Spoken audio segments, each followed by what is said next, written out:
कडीला राहू दे राहू दे बरं जाऊ दे.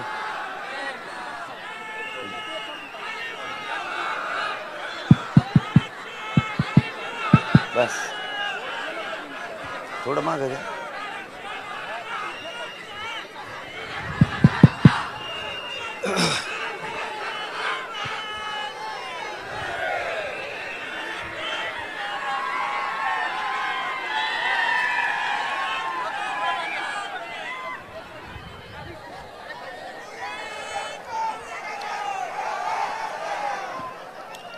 हिंदवी स्वराज्याचे संस्थापक राजे छत्रपती शिवराय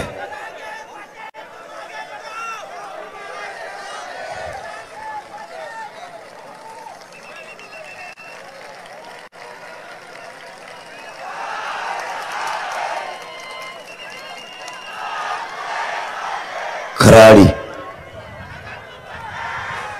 आणि पुणे शहरातील आणि परिसरातील जमलेल्या माझ्या तमाम मराठा बांधवांना माझा मानाचा जय शिवराय.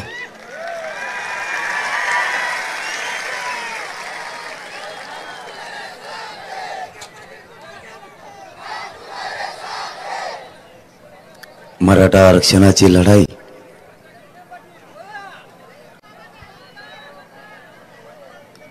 खूप पिढ्यांपासून सुरू आहे. वर्षानुवर्षे या मराठा समाजानं या मराठा आरक्षणासाठी टोकाची झुंज दिली. माझा मराठा समाज या राज्यासाठी आणि या देशासाठी सगळ्यांच्या कल्याणासाठी लढत राहिला. माझ्या मराठा मायबापानं कधी जातीवाद नाही केला. सगळ्यांना पाठीवून हात फिरवण्याचं काम माझ्या मराठा समाजानं केलं. मायेचा सगळ्या जाती धर्मांना मायेचा आधार आणि पाठबळ देण्याचं काम पिढ्याना पिढ्या माझ्या बापदाद्या मराठ्यांनी केलं. माझ्या मराठा समाजाच्या डोळ्यासमोर कोणत्याही जातीचा माणूस आला तरी त्या मराठा माझ्या मायबापाची माणुसकी जिवंत व्हायची. त्यांनी कधीच कोणात जात शोधली नाही. जे आपल्या हातात आणि पदरात आहे ते मोठ्या मनानं देण्याचं काम माझ्या बापजाद्या मराठ्यांनी केलं. प्रत्येकाला आधार दिला. प्रत्येकाच्या सुखात दुःखात माझा बाप मराठा धावून गेला. कोणाच्याही राज्यात लेकरावर अन्याय नाही झाला पाहिजे हे माझ्या बापजाद्यानं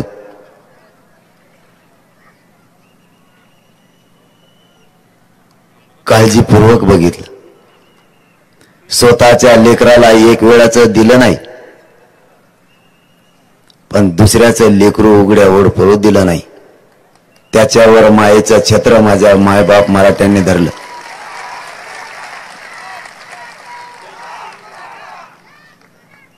जात ही माझ्या बापजाद्या मराठ्यांना कधी शिवली नाही. लोकांचं लेकरू आपलं मानून सगळ्या धर्माचे लोक आपले हा प्रमाण समजून त्या प्रमाणाप्रमाणे माझ्या बापानं लोकांच्या लेकराच्या डोळ्यातलं पाणी पुसण्याचं काम पिढ्याना पिढ्या केलं. माझ्या मराठा मायबापाची कधी जात जागी झाली नाही. माझ्या मराठ्यानं कधी जात जागी होऊ दिली नाही. स्वतः कधी लोकांचा द्वेष केला नाही. सढळ हातानं प्रत्येकाला देत राहिला, पण स्वतःचं लेकरू उन्हात तळपत राहिलं तरी त्यांनी मागं पुढं बघितलं नाही, पण लोकांना पोटभर दिलं. स्वतःच्या लेकरात स्वतः दुसऱ्याच्या लेकराच्या सुखात स्वतःच्या लेकराचं सुख या माझ्या मराठ्यांना पिढ्यानं पार बघितलं. आरक्षण देतानाही कधीही भेदभाव केला नाही आणि कुणाला मिळाला आणि आम्हाला का मिळालं नाही याबाबत माझ्या मराठ्यांना कधी ब्र शब्दही काढला नाही. गोरगरिबांच्या लेकराचं कल्याण होणार असलं तर त्याला आडवं पडायचं नाही ही माझ्या मराठा समाजाची प्रामाणिक भावना.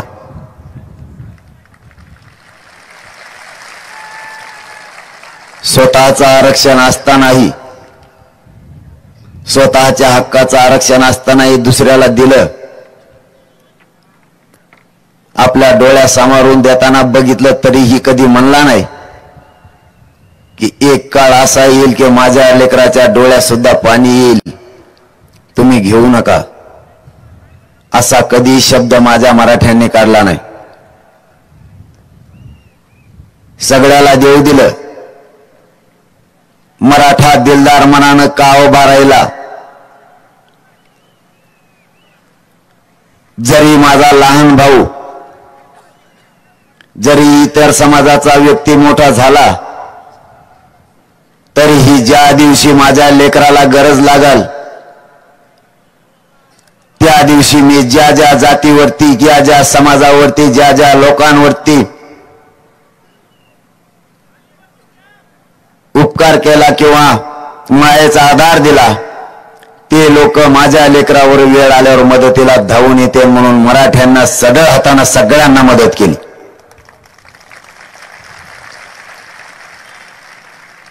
आम्ही देतानाही मागं पुढं बघितलं नाही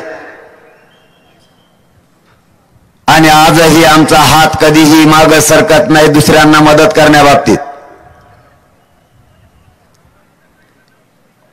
माझ्या मराठा समाजाचा विश्वास हा प्रबळ होता. हा दानशूर समाज ज्या काळी होता त्या काळी कोणालाही कमी न पडून देणारी या देशातली जमात म्हणजे मराठा समाज.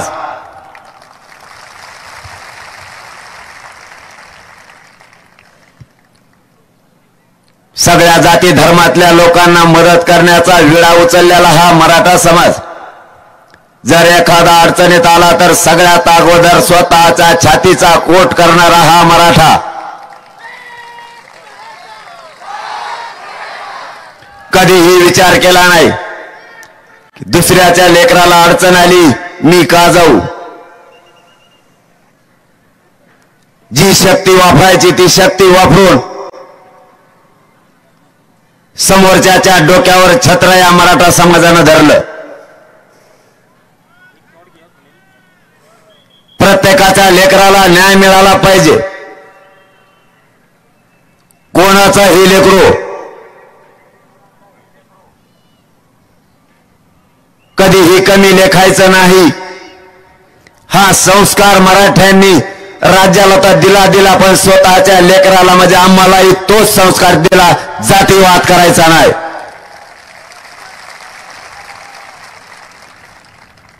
बापजाद्याच्या संस्कारावरच पावलावर पाऊल ठेवून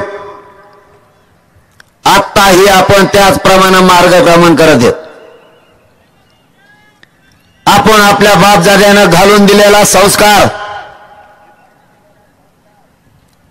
आपण त्यापासून आजही दूर गेलेलो नाही. याचबरोबर मराठ्यांनी 75 वर्षात जे जे पक्ष झाले, जेवढे या राज्यात पक्ष, त्या पक्षातील सगळ्या नेत्यांना मोठं करण्याचं काम माझ्या मराठा बापजाद्यांनी केलं. त्यांच्यातही माझ्या बापजाद्या मराठ्यांनी कधी जात बघितली नाही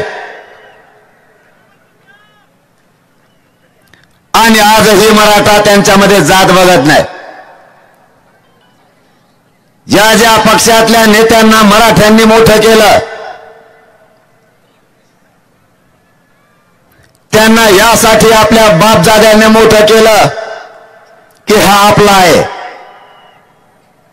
आपला म्हणून आपल्या बापजाद्यांनी यांना मोठं केलं. मराठ्यांना विश्वास होता कधी काळी जर माझ्या लेकराला मदत लागली किंवा अडचण आली तर हा धावून येईन म्हणून यांना मोठं केलं. आज आरक्षणापायी मराठा समाजाच्या घराघरातले लेकरो वेदना आणि त्रास सहन करताय.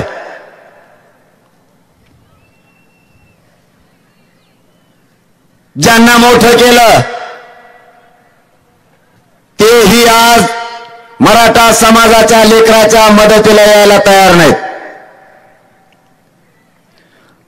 आमची अशी काय चूक झाली, असं आमची काय पाप आम्ही केलं, आमचे लेकरं वनवास भोगत असतानाही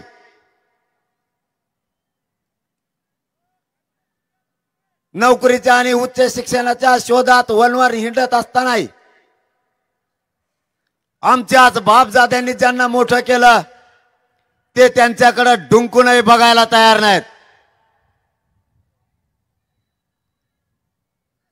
आमच्या बापजात्याची नेमकी इथंच चूक झाली. यांच्यावर विश्वास ठेवला आणि त्यांनीच नेमका आपला घात केला.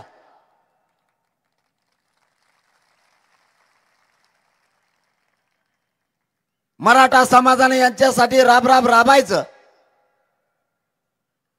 आणि यांना मोठं करायचं. आज मराठा समाजाचे लेकरं टाहो फोडतायत की कुणीतरी आमचं मायबाप हो आणि आम्हाला आरक्षण द्या. एकही त्यांच्या हक्केकडे मागं वळून बघायला तयार नाही मायबाप मराठ्यांनो. आता तरी जागे व्हा.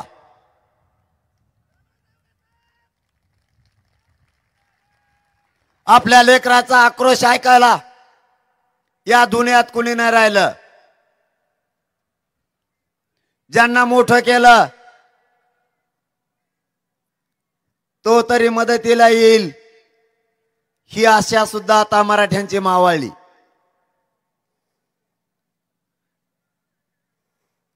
मराठ्यांनी मागं वळून जर बघितलं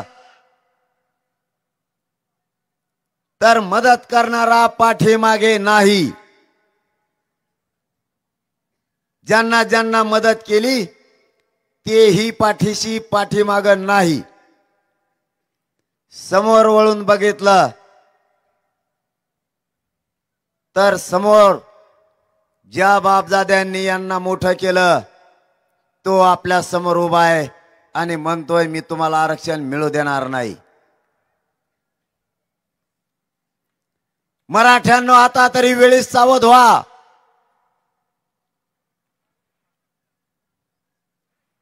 अशी संधी मराठ्यांना पुन्हा येणार नाही. लेकरा बाळाच्या न्यायासाठी संघर्षाची तयारी ठेवा. तुमच्या पायाला हात लावून सांगतो.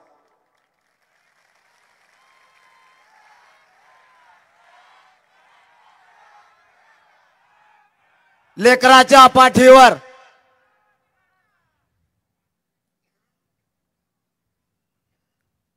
शक्तीचं छत्र धरा.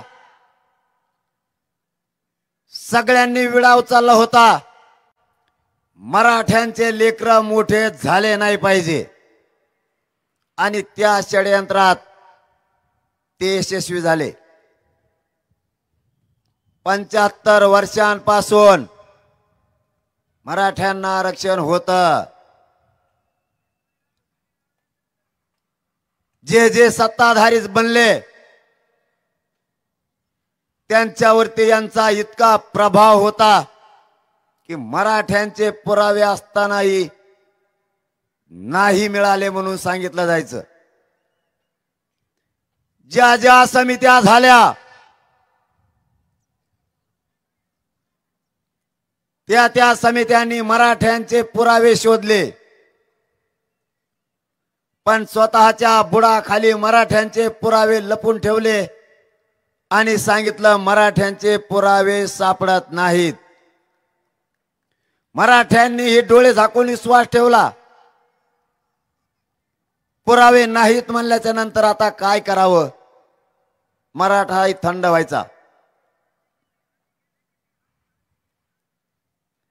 मराठ्यांसमोर पर्याय नव्हता.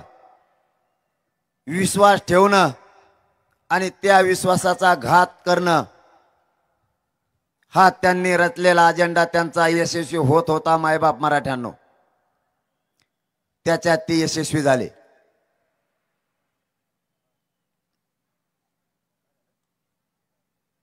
(1805) पासून 1967 पर्यंत आणि 1967 पासून 2023 पर्यंत पुरावे शोधण्याचं काम 2023 मध्ये सुरू झालं.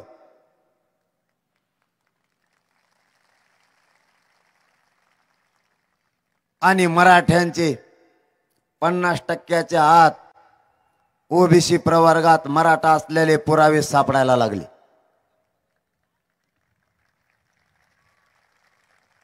कायदा सांगतो, जी जात किंवा जो समूह ओबीसी आरक्षणात यायचा असला तर तो मागास सिद्ध असायला लागतं, तरच येता येतं, नाही तर येता येत नाही. मराठा समाज 12-13% माननीय गायकवाड आयोगाने सिद्ध केला, तरीही मराठ्यांना आरक्षण नाही. कायद्याचे सगळे निकष मराठ्यांनी पार केले,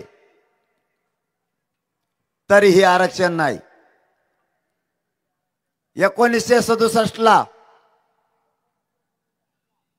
आरक्षण दिलं गेलं. व्यवसायावर आधारित जाती निर्माण केल्या आणि साध्या एका शासन निर्णयावर आरक्षण दिलं गेलं. त्यावेळेस कोणते पुरावे घेतले नाही, कोणत्या नोंदी नाही, कोणता दस्तऐवज नाही, तरीही आरक्षण दिलं गेलं.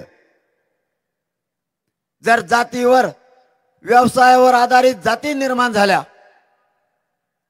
त्यानुसार आरक्षण दिलं, तर मग मराठ्यांना का नाही दिलं?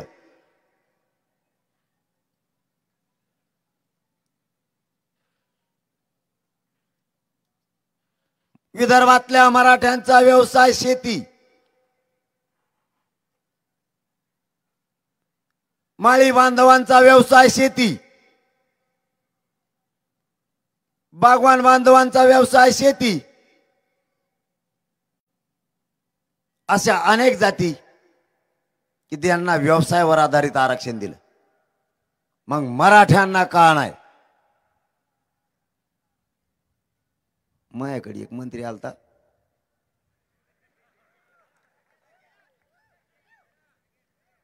मला देव म्हणला,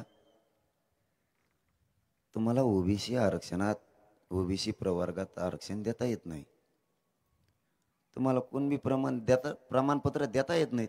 म्हणलं मग नको देऊ. पण मग एक प्रश्नाचं उत्तर दे, तुझी जात ओबीसी आरक्षणात गेली, कशाचा आधार घेऊन गेली? फक्त एवढं सांग.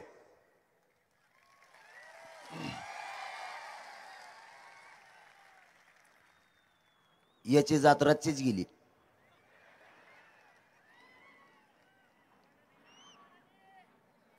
मंडल कमिशननं ज्या ज्या जाती आरक्षणामध्ये घातल्या, त्या जातींची पोट जात म्हणून यांची जात रात्रीच आरक्षणात गेली आणि दुसऱ्या दिवशी नोकऱ्याला पण लागली.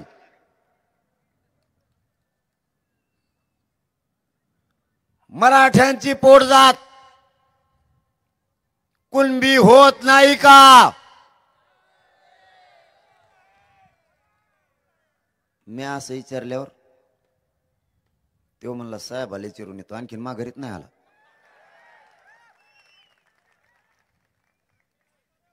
मराठ्यांची फसवणूक करायची किती, यांना काही लक्षात आलं पाहिजे. आपलं त्यांचं असं ठरलं होतं, नितीन करीर साहेबांच्या अध्यक्षतेखाली महसूलचे मुख्य सचिव यांच्या अध्यक्षतेखाली एक समिती गठीत केली होती. त्यांना 3 महिन्याचा टाइम बॉन्ड केला होता की 3 महिन्यात टाइम लिमिटमध्ये आपण मराठा समाजाचे पुरावे शोधून आरक्षणाच्या बाबतचा अहवाल सादर करावा. 3 महिने पुरे झाले तरी त्यांना माहित नव्हतं आपण त्याचे अध्यक्ष आहेत म्हणून.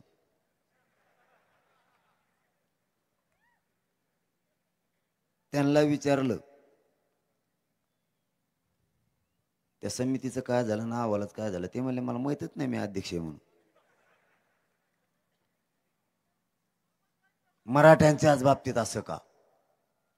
त्यानंतर मुख्यमंत्र्यांनी पुन्हा वेळ वाढून घेतला आणि 1 महिन्याचा वेळ घेतला आणि सांगितलं आपण दुसरी समिती स्थापन करू, मराठा समाजाच्या नोंदी किंवा मराठा समाज आरक्षणात आहे का बघूया आणि मराठ्यांना आरक्षण देऊ. मायबाप मराठ्यांनो, समितीने काम सुरू केलं आणि मराठ्यांचे पुरावे मिळायला सुरुवात झाली. मला मिळालेल्या माहितीप्रमाणे मी आणखीन खात्री केली नाही, परंतु काल मला जी माहिती मिळाली त्या आधारावर मी तुम्हाला सांगतो. महाराष्ट्रात आतापर्यंत 29 लाख नोंदी मराठ्यांच्या सापडल्या.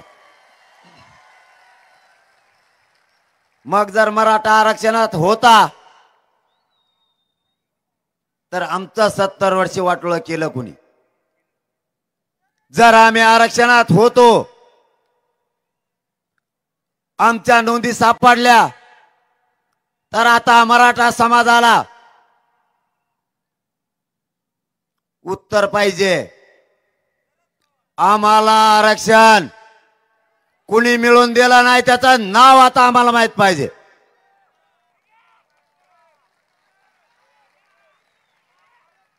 असतानाही कुणी लपून ठेवलं आणि माझ्या मराठा समाजाच्या लेकराचे मुर्दे पाडण्याचं काम कुणी केलं?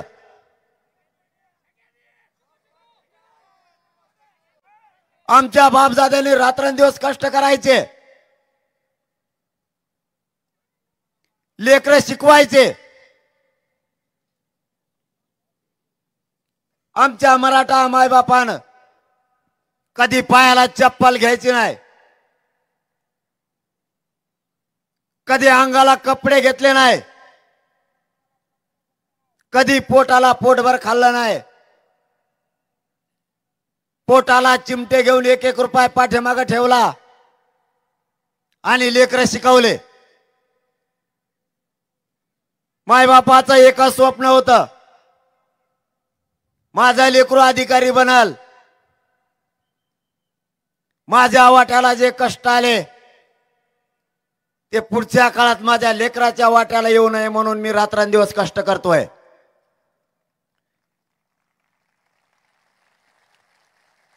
माझ्या मराठ्यानं कधीच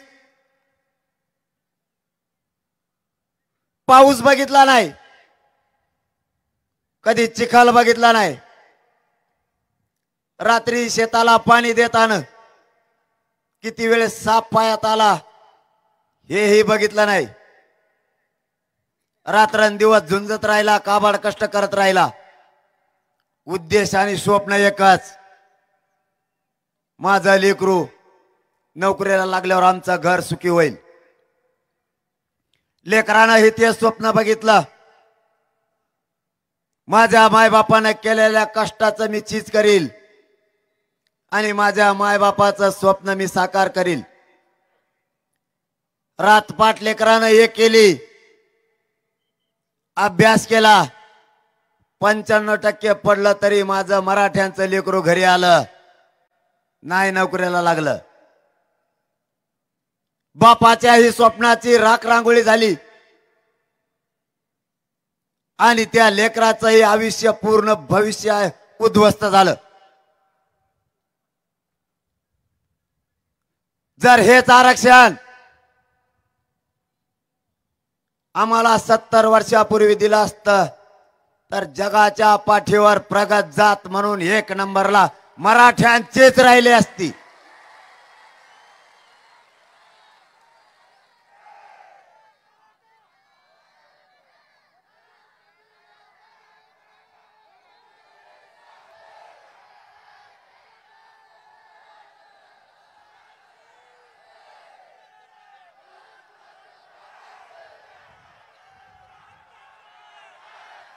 श्रीमंत मराठा असो किंवा गरीब मराठा असो, त्यांना एकदा विचारून बघा, 1% जर लेकरू हुकलं तर लेकरू घरापर्यंत ढसा ढसा रडत यायला लागलं.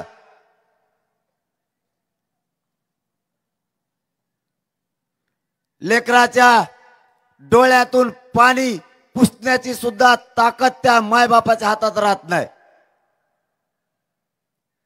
थरथरत्या हातानं त्या लेकराची समजूत काढायची.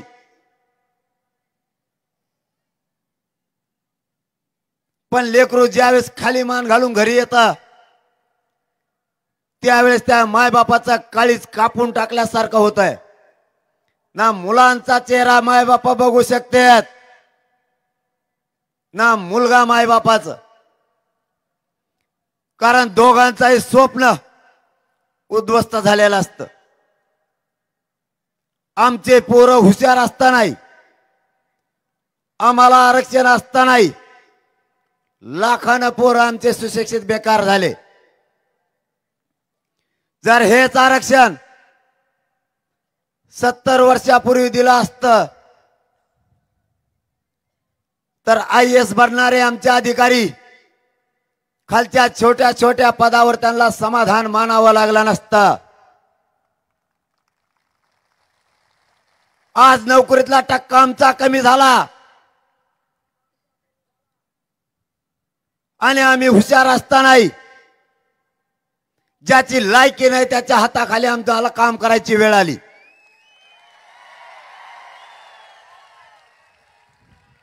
आम्ही कुणाची बरोबरी करावू इच्छित नाही, पण आम्ही कशात कमी नाहीत. आम्ही रात्रंदिवस अभ्यास करून आमच्या बुद्धीची प्रचिती आम्ही राज्याला आणि देशाला दाखवली. पण या आरक्षणापायी आमच्या लेकरांचे मुर्दे पडायला लागले. त्या वेदना आता आम्हाला सहन होत नाहीत. आता सरकारला सुट्टी नाही.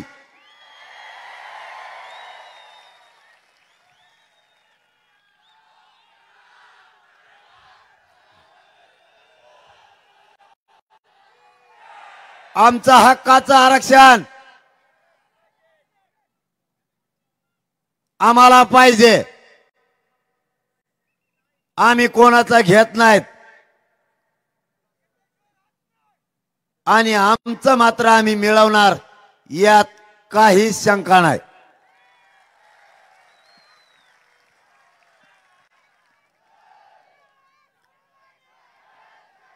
ओबीसींना दिलेलं आरक्षण त्यांनी त्यांचं घ्यावं. त्यांच्या 1% धक्का नाही लागला पाहिजे ही मराठ्यांची आजही भावना आहे. पण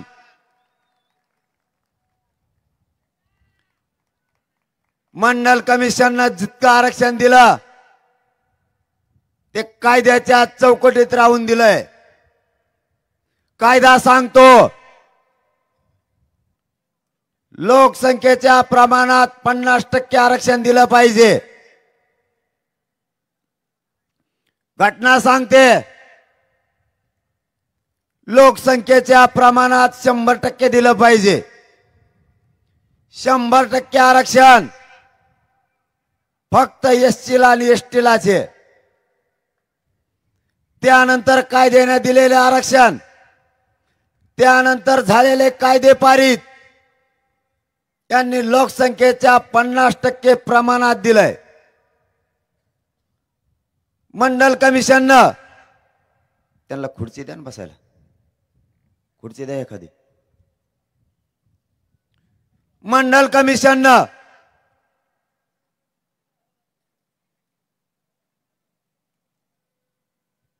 ओबीसींना 14% आरक्षण दिलं.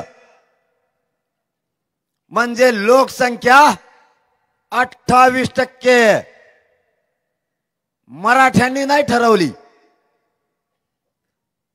कायद्यानं गठीत केलेल्या आयोगानं 28% लोकसंख्या ठरवली.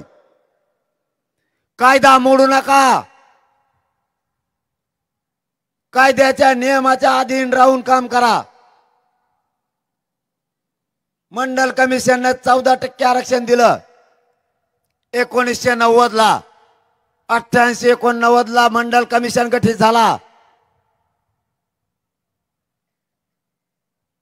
90 ला 14% आरक्षण दिलं. तेच आरक्षण 1994 ला 30% झालं. म्हणजे 4 वर्षात 30% आरक्षण, म्हणजे लोकसंख्या झाली 60%. 4 वर्षात. वरचं 16% आरक्षण मराठ्यांचं होतं. खैरात असल्यासारखं एका रात्रीत 9 उपवर्ग बनवून वाटून टाकलं. एक उपवर्ग बनवायचा असला तर समितीची शिफारस असल्याशिवाय उपवर्ग बनवता येत नाही. कोणत्याही समितीची शिफारस नसताना वरचं 16% आरक्षण 9 उपवर्ग बनवून एका रात्रीत वाटून टाकलं. मराठ्यांचा तिथं पण घात झाला. तुम्ही नुसते झोपा, तुमच्या डोळ्यात एकटा आरक्षण नेलं आणि नुसतं म्हणता पोराला आरक्षण नाही, नोकरी लागाना.